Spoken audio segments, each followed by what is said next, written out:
Rino wengi aku tansah dedungo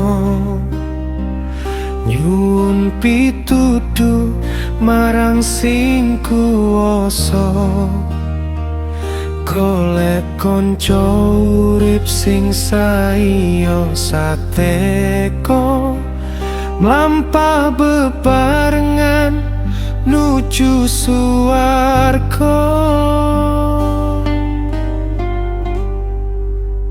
Ojo mung nyawang rupa lan bandane nanging delengen piye keyakinane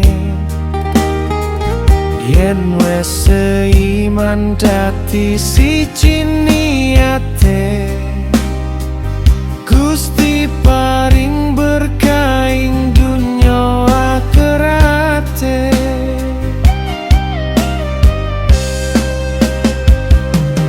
Senajan akeh kodane tresno nanging imane kudu dadi utama bebrayan langgeng dadi tujuane milih sing seiman tentrem selawase.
Senajan akeh kodane tresno